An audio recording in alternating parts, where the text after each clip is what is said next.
L'Université des sciences de la santé est au plaisir des membres du gouvernement qui livre sa nouvelle cuvée de médecins, techniciens supérieurs de santé. C'était au terme d'une série de soutenances face à un jury particulièrement rigoureux. Sécurité publique au cœur de la bonne gouvernance, meilleures pratiques, éthique et déontologie professionnelle, thème de la 3e conférence annuelle des forces de police nationale dont le gouverneur de Langounier vient de clôturer les travaux. Madame, Messieurs, bonsoir. Vous êtes bien sûr Gabon Télévision. Nous allons ouvrir cette édition d'information avec les activités au Sénat. Il s'agit donc de l'audition devant les sénateurs membres de la Commission des finances et des comptes publics du ministre en charge des petites et moyennes entreprises. Pour les détails, Guy-Roger Ndira, presse du Sénat.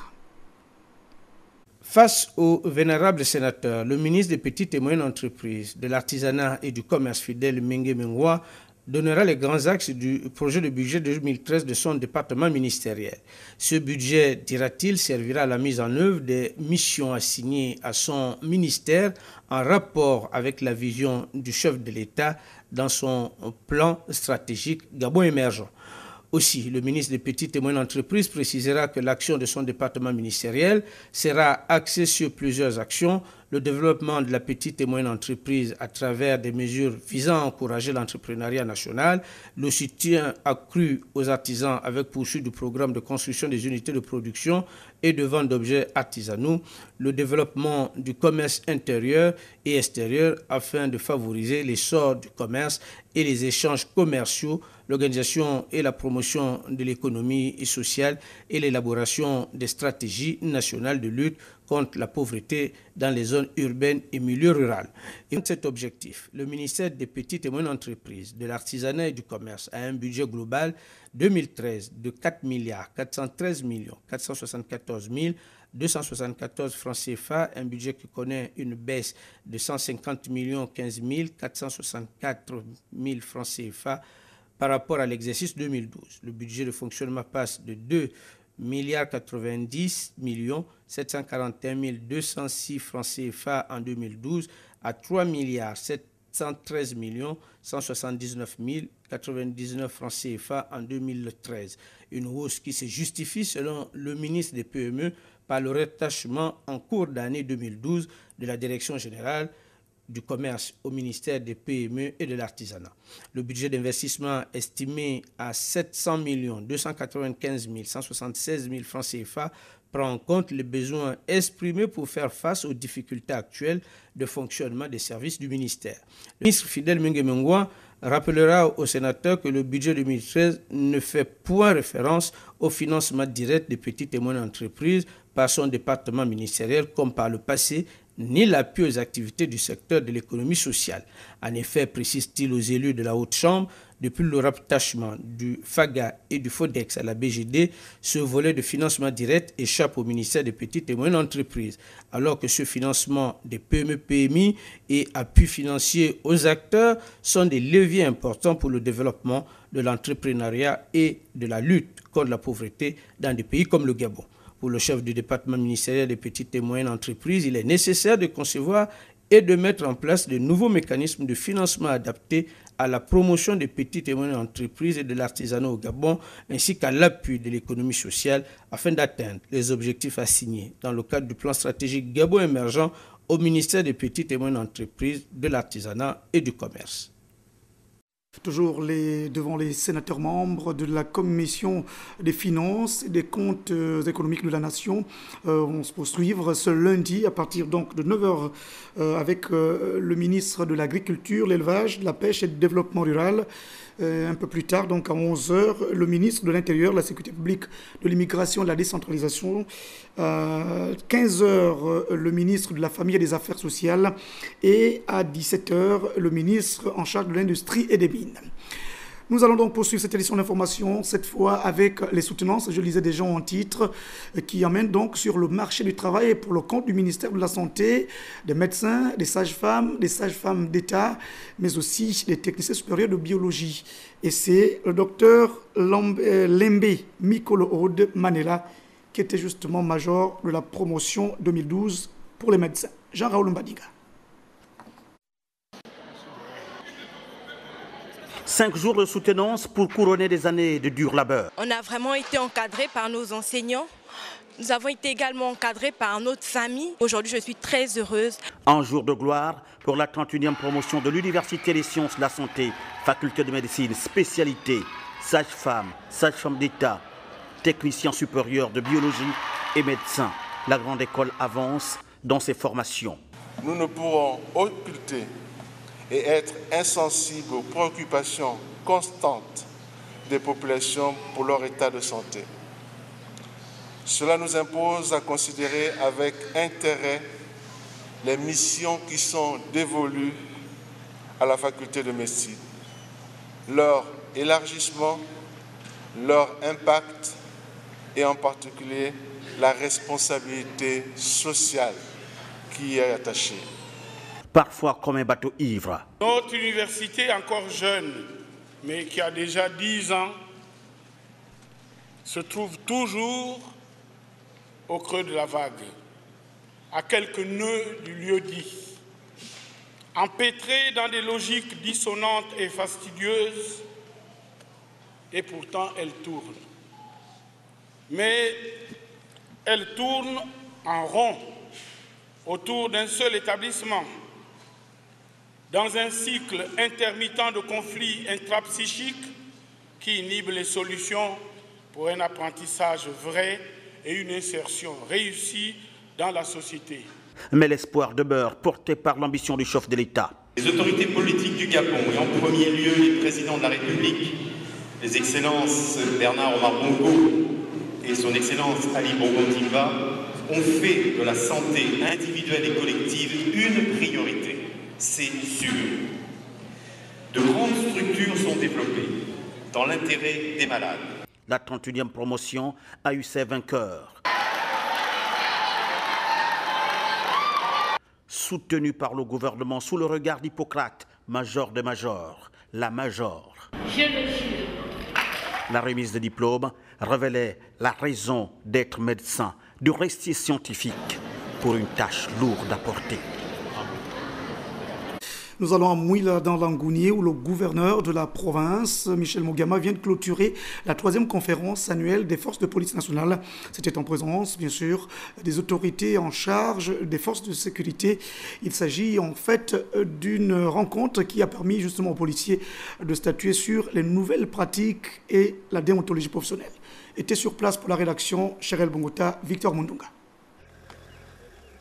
Il s'est agi de réfléchir sur l'éthique et la déontologie, examiner la mise en œuvre des recommandations relatives aux stratégies sécuritaires formulées lors de la dernière conférence 2011 de l'Ambaréné autour du thème « Quelle police dans un Gabon émergent ?» et pour finir, autopsier la vie du policier.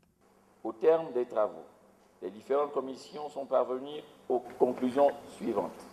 Le recadrage des programmes de formation avec un accent sur les règles de l'éthique et de la déontologie policière. L'élaboration d'un code de déontologie de la police. La reconquête par la police de la confiance de la population par le biais d'une police de proximité, une police au service du public. La mobilisation des ressources multiformes pour la redynamisation et la redéfinition de la formation des policiers.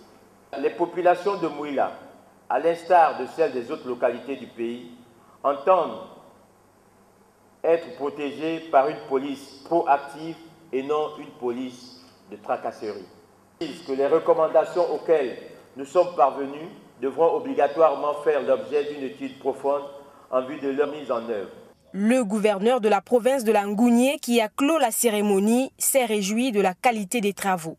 Je puis noter avec satisfaction que la conférence annuelle aura répondu aux attentes au regard de l'importance des résolutions arrêtées.